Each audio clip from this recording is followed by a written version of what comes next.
अच्छा, जिस तरह सलार ने प्रभास की, पठान ने शाहरुख खान की और टाइगर 3 ने सलमान खान की जबरदस्त कमबैक कराया था, क्या उसी तरह डांस अब खेसारी लाल की वापसी कराएगा? अभी मजा आएगा ना भिड़ो। क्योंकि जब से भाई की काजल से झगड़ा हुई है तब से भाई सिर्फ गाने बना रहे हैं, उसके बाद एक भी फिल्म में नजर नहीं है। और उनकी लास्ट फिल्म थी राजा राम, जिसे पब्लिक ने कुछ खास पसंद नहीं किया। जिसके बाद खेसारी लाल ने कई गानों में काम किया और सारे ही गाने हिट रहे और पब्लिक ने उसे खूब प्यार दिया। और इन सब के बीच में खेसारी लाल यादव ने अपनी अगली प्रोजेक्ट पे काम करना स्टार्ट कर दिया था, जिसे पोस्टर टीजर के जरिए अपने फैंस को बताया।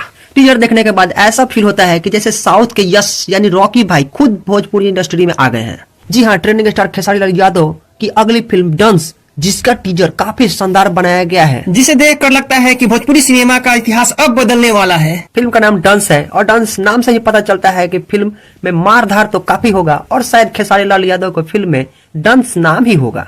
हम मालूम है तेरे बाप को मत सिखा। जिसमें खेसारी की भूमिका निगेटिव हो सकती है, जो किसी गैर कानूनी चीज का व्यापारी हो। क्या साबित करना चाहता है तू? क्या साबित करना चाहता है तू? और इस फिल्म के डायरेक्टर है धीरज ठाकुर और फिल्म डांस को साल 2025 में सिनेमाघर में उतारा जाएगा। वीडियो में फिलहाल इतना ही। अगर आपको वीडियो पसंद आया हो तो लाइक करें और चैनल को सब्सक्राइब जरूर करें। मिलते हैं आपसे एक दूसरी वीडियो में, तब तक के लिए थैंक यू फॉर वॉचिंग।